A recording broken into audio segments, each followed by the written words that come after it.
This podcast is made possible by you, the supporters of WPLN and WNXP, Nashville Public Radio. This is the Nashvillager Podcast.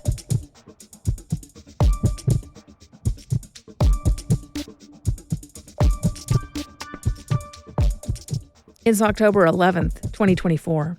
Country star Dottie West was born on this day in 1932 up in Macon County, Tennessee, in a little town called Frog Pond. Her family moved around a lot, and by the time she was in high school, they lived in McMinnville. As an adult, she became known for her big hits like Would You Hold It Against Me, Here Comes My Baby. That one got her the first ever Grammy for a female country artist. And Country Girl. That song was used as a jingle in Coke ads. But before she got the attention of anyone on Music Row, Dottie was an incredibly brave teenage girl. Her dad was alcoholic and violent. There were multiple family stories of him holding his wife and children at gunpoint. And he sexually molested Dottie. When she was 15, she became pregnant with his baby and miscarried. She wouldn't tell anyone that it was her dad. She was too scared of him. The breaking point came when she was 17, and he tried to force her to move to another state. She worked up the courage to tell a teacher how he'd touched her. She had to live with the sheriff for a while for her own protection, and she found the courage to testify on the stand in open court about what he'd done. Her dad was sentenced to 40 years behind bars. He died as an inmate in the Tennessee State Prison, that now empty building that looks like a castle between the Nations and Briley Parkway. I'm Nina Cardona, and this is your daily digest of what's happening around Middle Tennessee from Nashville Public Radio, WPLN News. A lot has changed since Dottie West was a teenager when it comes to the way society thinks about domestic violence and sexual abuse. We're certainly way more open to talking about those ugly truths in public. A lot of advances have been made in our understanding of what supports can really help people in the kind of situation she experienced.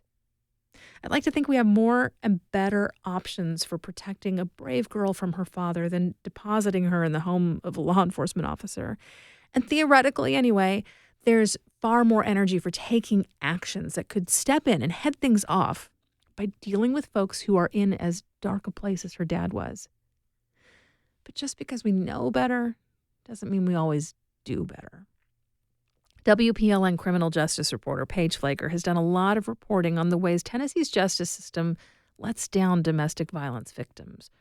Her most recent investigation, produced with ProPublica and released a couple of months ago, showed how the state lets people keep guns even after they've shown themselves to be a very real and specific threat to intimate partners or family members. We learned enough from stories like Dottie West's to pass laws that offer protections on both the state and the federal level.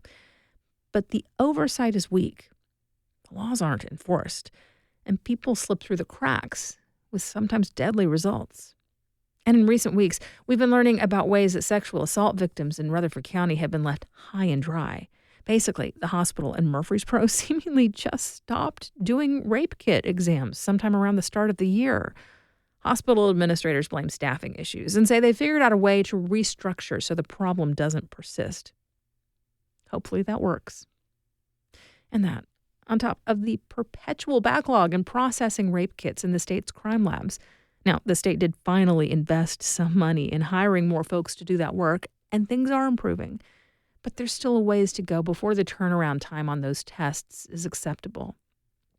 If you want to know more about the ways we fail on these kinds of measures, I strongly encourage you to go to WPLN.org and look up Paige's reporting. But honestly, even more than that, in the spirit of Dottie West, the survivor, I'd like to focus right now on another item that Paige posted to our website, and that's a resource guide for anyone in that kind of situation who needs help. Because as much as the system as a whole needs improvement and to do what we've already said it should do, there are also organizations and institutions out there trying very hard to lend a helping hand. So here's a little bit of what's shared in that resource guide. First of all, in some Tennessee counties, the government operates something called a Family Justice Center. That's basically a one-stop shop for protecting yourself. They've got folks that can talk to you about pressing charges or filing a protection order. Most of them can also help if you find a shelter. And there's a certain level of help they can offer even if you aren't comfortable reporting abuse to police. That resource guide has a link to a list of family justice centers across Tennessee. It also has a link to a map of other resource providers compiled by the Tennessee Coalition to End Domestic and Sexual Violence. There are holes in our system, but there are also people trying to plug them and working to be there for you. Whatever it is, you need to be safe. And if you are listening to this, experiencing that gnawing feeling that you probably ought to make that call for help, please do. Please know that you deserve to be safe and secure. Maybe put on a Dottie West song and let her be there with you, pumping you up and inviting you to follow her lead. May I suggest a lesson in leaving? For copyright reasons, I won't play it now. But here's a taste of the lyrics. You're the kind of man a woman thinks she can change. Oh, but the only thing changing is my way of thinking. And I'm thinking that maybe someday somebody's going to give you a lesson in losing. In just a few minutes, we'll wrap up the week of installments from senior music writer Julie Hight's series, Making Noise. That's coming up after the newscast.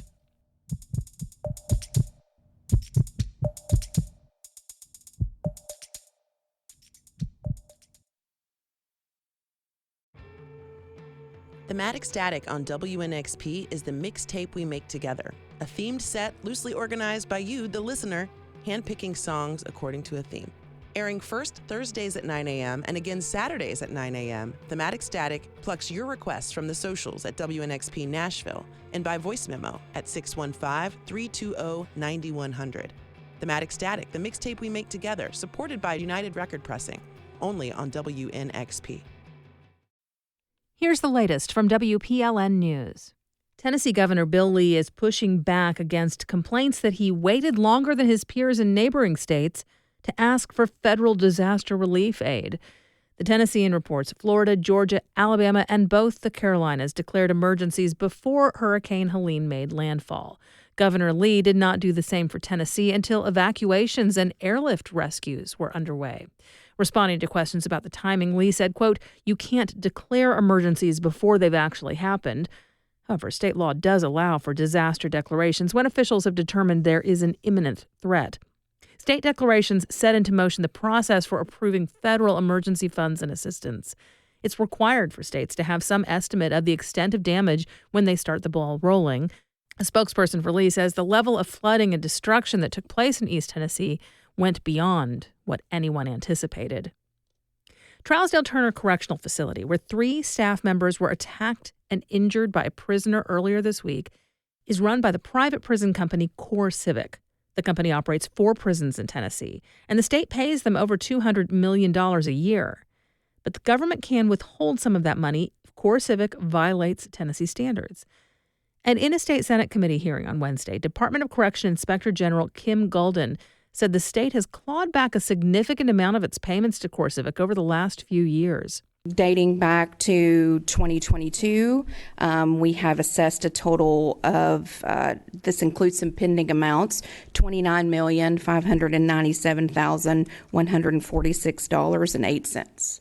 The company's biggest violation is severe understaffing. The Federal Department of Justice is investigating Trousdale Turner and says it's one of the most understaffed prisons in the country. It also has a higher homicide rate than any other U.S. prison. And even though the State Department of Correction has repeatedly fined Core Civic, the state legislature increased payments to the company this year by $7 million. WPLN's Daily Show, This is Nashville, brought in Dr. Divya Shroff on Thursday to dole out some advice on navigating the healthcare system. She's the former chief medical officer of TriStar Centennial. One question focused on prejudice in pain treatment. Study after study reveals that women's pain is rarely taken as seriously as men's, and people of color are dismissed at higher rates than white people. For example, the Journal of the American Heart Association found both groups faced longer waits in the ER when presenting with chest pain. Here's Dr. Shroff. We know that currently happens today. There is enough data and literature to support that. And I would hope, first and foremost, to reassure those who feel distrust that there are individuals who are trying to do better. If let's say you're being discounted in the ER, you can ask to see somebody else. Can I see a supervisor? Can I see someone else? I think if people recognize that you're trying to advocate, but you want to do it in a collaborative fashion, you're going to get there. You can hear more from Dr. Schroff by visiting WPLN.org. The Tennessee Historical Commission has awarded more than $800,000 for historical preservation projects across the state. In Middle Tennessee, the government agency will fund some major projects focused on Black history. The Andrew Jackson Foundation will get $30,000 to restore the cabin of Alfred Jackson. He was enslaved by the former president, then worked as a sharecropper on Jackson's land after the Civil War. In Williamson County, the local Heritage Foundation will get $15,000 to begin a major research project on the area's African American history. Other projects in Middle Tennessee include $40,000 for cemetery preservation in Davidson County and $60,000 for the restoration of a stained glass window in Nashville's 130-year-old Lindsley Avenue Church of Christ. The Nashville food scene is getting a lot of love lately from national outlets. The New York Times, for the second time in as many weeks, has published a list including the best Nashville eateries. WPLN's resident foodie, Rachel Iacovone, says the 25 spots were selected in part by a local food journalist. There are 2 bylines on the latest edition of the Times Where to Eat 25 Best series. One is Ellen Ford, a Nashville native with bylines and food publications from Eater to Saveur magazine. While some pricier spots like Bastion and Audrey made the cut, so did Bolton's famous hot chicken and fish and Elliston Place Soda Shop. So it's a good mix of restaurants you take your out-of-town visitors to and places the WPLN newsroom went to lunch at just this week. Looking at you, SS Guy. None of the reporters' meals were comped in their research, so their opinions could be as genuine as possible. You can find the full list linked in today's Nash Villager newsletter. The off-ramp from I-440 East onto 21st Avenue, Hillsborough Pike, will have a couple of repeat closures through this weekend for repairs. The exit was closed last night. It's open for traffic today, but will close again tonight and remain closed until Sunday at noon. The Tennessee Department of Transportation says the work could be postponed if the weather turns stormy, but that's unlikely for the next few days. TDOT also reminds drivers to slow down and move over if there are workers on the road. You'll find more news anytime at WPLN.org.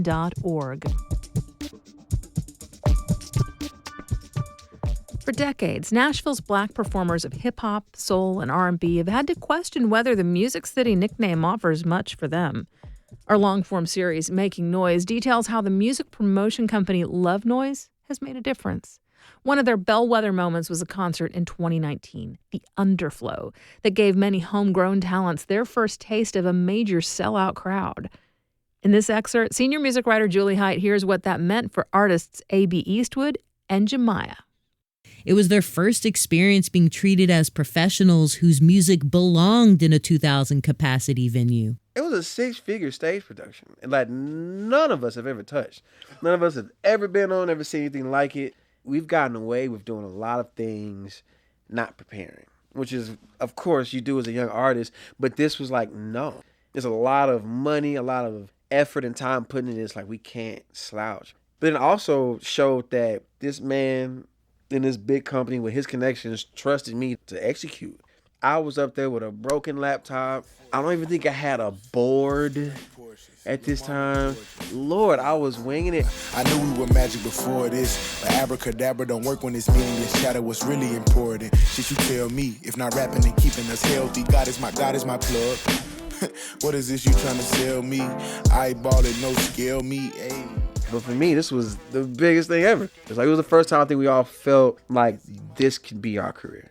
That's a powerful conclusion to reach in a city where they usually only saw infrastructure supporting other kinds of careers. Even for a slightly more seasoned professional like Jemiah, who came to Nashville to pursue her musical ambitions, it was the kind of opportunity that had been out of reach. Is it too much for ya? I don't get it, tell me, am I too good to ya? Got the wrong impression, think I gave up too much. Jemiah had a showbiz youth in Georgia, traveling for musical theater productions. In Nashville, she wanted to focus on her sleek, polished pop R&B. So of course she was going to make the most of the underflow. But it's like, I want to be an artist, I want to sing my own music. For me, I was like, yes, this is like my first true opportunity to make all these big, crazy things that I see in my head come to life.